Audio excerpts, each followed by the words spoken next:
জিজ্ঞাসা করে কি যে ফেব্রুয়ারিতে কি নির্বাচন হবে? এখন সরকারের সর্বোচ্চ ব্যক্তি বলছে নির্বাচনের কথা, মানুষ অবিশ্বাস করছে কেন? ডক্টর ইউনূসের উপর মানুষ আস্থা রাখতে পারছে না কেন? তো আমার দুটো প্রশ্ন এখানে, যে আপনিও কি মনে করেন ফেব্রুয়ারিতে নির্বাচন হবে?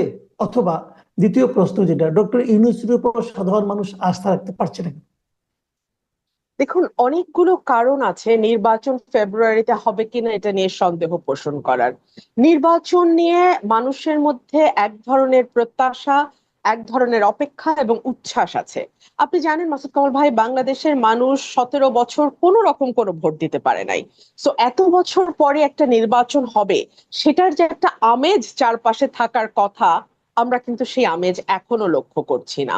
যদিও ডক্টর মোহাম্মদ ইউনূস স্পষ্টই বলেছেন যে ফেব্রুয়ারির মধ্যেই নির্বাচন হবে, এবং ফেব্রুয়ারির প্রথম এক সপ্তাহ, প্রথমে বলেছেন প্রথম দিকে, তারপরে বলেছেন রমজানের আগেই নির্বাচন হবে, দ্বিতীয় মানে মধ্যভাগের মধ্যে নির্বাচন হয়ে যাবে। কিন্তু মানুষ কিন্তু এই কথাটি বিশ্বাস করছে না। এখন আপনি প্রশ্ন করতে পারেন কেন করছে না। করছে না তার অনেকগুলো কারণ আছে। আপনি জানেন যে সংস্কার একটি চলমান প্রক্রিয়া, যেটা নিয়ে রাজনৈতিক দলগুলো দফায় দফায় বসছে, ঐক্যমতে পৌঁছবার চেষ্টা করছে। কিন্তু অনেকগুলো ব্যাপারে তারা যেমন একমত হয়েছে, আবার বেশ কিছু ব্যাপারে তাদের মধ্যে অনৈক্য খুব স্পষ্ট। এবং কোন কোন পলিটিক্যাল পার্টি যদি সেই অনৈক্যকে পুঁজি করে নির্বাচনটিকে পিছিয়ে দেওয়ার চেষ্টা করে, তাহলে সেখানে খুব একটা অবাক হবার কিছু থাকবে না।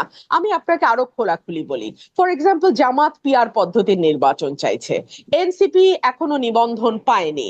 কিন্তু অন্যদিকে ডক্টর মোহাম্মদ ইউনূস নিজেই ঘোষণা করেছেন এনসিপি তার দল, তার দল বলতে তিনি একটি দল তৈরি করতে বলেছেন ছাত্রদের, যার ফলশ্রুতিতে এনসিপি গঠিত হয়েছে।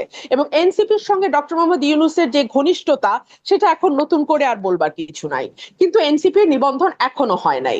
আবার জামাত চাইছে পিআর পদ্ধতি।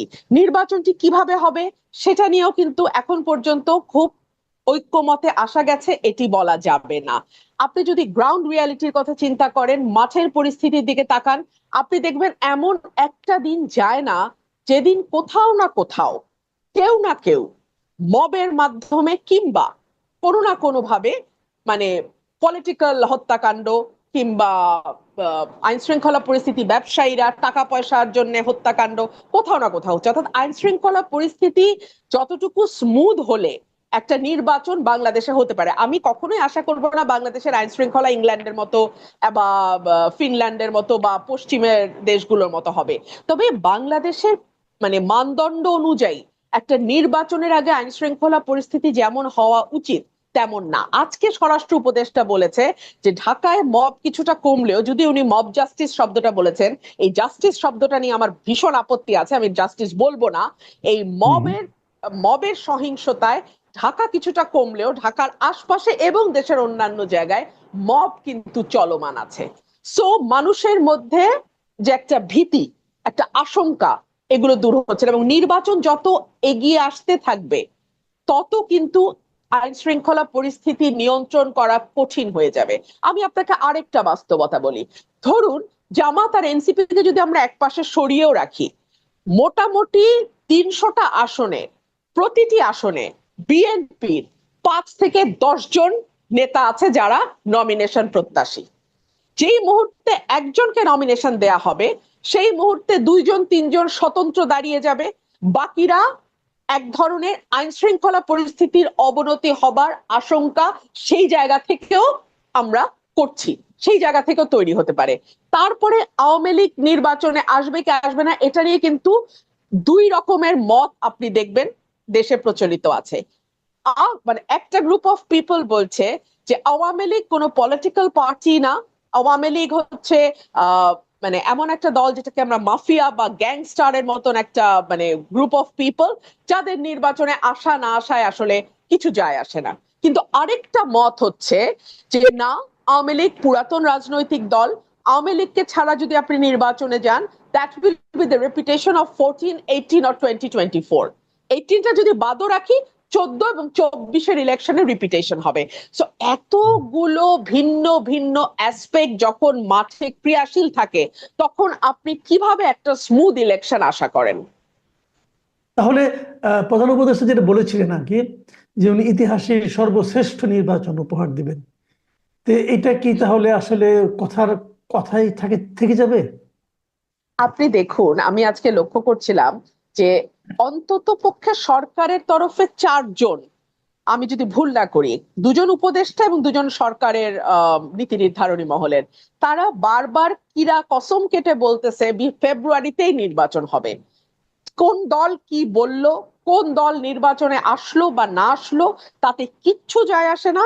সরকার ফেব্রুয়ারি ঘোষণা করেছে, তো ফেব্রুয়ারিতে নির্বাচন হবে। অর্থাৎ তারা নিজেরাও জানে যে কতটা ভোলেটাইল একটা সিচুয়েশন এখন বাংলাদেশে প্রিভেইল করছে।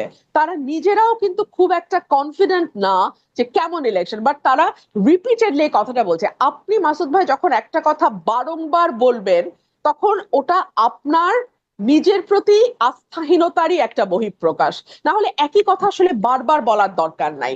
এবং বাংলাদেশ বিশ্বের সম্ভবত অল্প কয়েকটা দেশের একটা, যেখানে নির্বাচন আসলেই অবাধ, সুষ্ঠু, নিরপেক্ষ, স্মরণকালের সবচেয়ে ভালো, জীবনে এত ভালো ইলেকশন কোনোদিন হয় নাই, আমরা পৃথিবীর শ্রেষ্ঠ ইলেকশন দেব, এই সব উদ্ভট এবং বাজে কথা নির্বাচনের আগে যুক্ত করা হয়। আরে ভাই, নির্বাচন মানেই তো free, fair, inclusive and neutral হওয়ার কথা। তো এটাকে আবার এতগুলো বিশেষণ দিতে হয় কেন, আমি তো এটাও বুঝি না। আচ্ছা, আপনি আরেকটা কথা বললেন যে এই এনসিপি কে আপনি বললেন যে এটা ডক্টর ইউনূসের দল। আচ্ছা, ঠিক আছে, হতে পারে এনসিপি দল, কিন্তু ইদানিং কি আপনি খেয়াল করছেন যে এনসিপি কিন্তু ডক্টর ইউনূসের ব্যাপারেও বেশ মানে শুনতে ভালো শোনায় না এ ধরনের শব্দ উচ্চারণ করে কিন্তু ইউনূসের সমালোচনা করছেন, যে ডক্টর ইউনূস ভুল জায়গায় সেজদা দিয়েছেন না কি করেছেন এগুলো বলছেন। তাহলে নিজের দল তার সৃষ্টিকর্তার বিরুদ্ধে এই ধরনের কথা বলছে, এটাকেই বা আপনি কিভাবে জাস্টিফাই করবেন? এখানে দুটো বিষয় হতে পারে। যেহেতু শুরু থেকেই এনসিপি কে কিংস পার্টি বলা হচ্ছে, শুরু থেকেই আমি এনসিপি কে রাজার দল বলি। কিংস পার্টির চেয়ে আমার কাছে রাজার দল কথাটা বেশি পছন্দ, তো আমি তাকে রাজার দল বলি। তো তাদের এক ধরনের আহ পারসেপশন ক্রিয়েটের ব্যাপার আছে যে না, আমরা রাজার দল না। এই যে দেখুন, আমরা রাজাকেও সমালোচনা করি, কিন্তু আপনার বা আমার অভিজ্ঞতা কি বলে? টকশোতে যখন আমরা বসি, এনসিপি যিনি রিপ্রেজেন্ট করছেন, তিনি এনসিপি কে যতটা রিপ্রেজেন্ট করেন, গভর্নমেন্টকে তার চেয়ে কোনো অংশে কম রিপ্রেজেন্ট করেন না। সো এই যে একটা পারসেপশন তৈরি হয়েছে যেটা রাজার দল, সেটা ডক্টর ইউনূসের কথা থেকে এবং এনসিপির আচরণ থেকে, সেটা ভাঙবার একটা চেষ্টা হয়তো নির্বাচনের আগে তারা করতে চাইছে। এক, অথবা যেটা হতে পারে সেটা হচ্ছে রাজার সঙ্গে তাদের এতদিন যে সুখের সংসার ছিল, সেই সংসার সম্ভবত ততটা সুখের এখন আর নাই। কারণ আমরা রাজার উপদেষ্টা, মানে অর্থাৎ পারিষদদের, মন্ত্রী পরিষদ সদস্যদের, অন্যান্য উপদেষ্টাদের বলতে শুনছি যে এনসিপি যাই বলুক না কেন, রাজা যেহেতু নির্বাচন ফেব্রুয়ারিতে বলেছেন, তো নির্বাচনটি ফেব্রুয়ারিতেই হবে। এখনো কিন্তু এনসিপির নিবন্ধন হয় নাই। সুতরাং এনসিপির জন্য অত্যন্ত চ্যালেঞ্জিং হয়ে যাবে ফেব্রুয়ারির আগে, নির্বাচনের আগে তাদের সমস্ত শর্ত পূরণ করে একটা মানে রেজিস্ট্রেশন পাওয়া।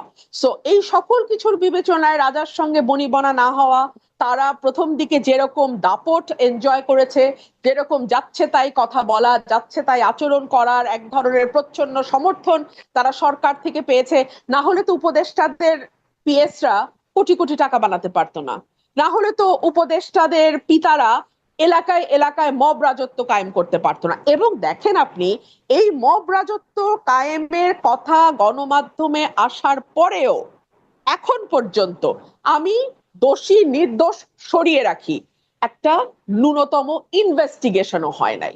তো আপনি আমাকে বলেন, মানে এই দল রাজার দল না হলে আর কি, তারা এখন যেই পারসেপশনই ক্রিয়েট করার চেষ্টা করুক না কেন, সো এই দলটি হয়তো এখন প্রথম দিকে যেরকম প্যাম্পারিং পেয়েছে, বাংলাদেশের সেনাবাহিনী যেটা আমাদের স্বাধীনতার সার্বভৌমত্বের প্রতীক, সেই সেনাবাহিনীকে তারা কোন ভাষায় অ্যাটাক করেছে আপনার নিশ্চয়ই মনে আছে।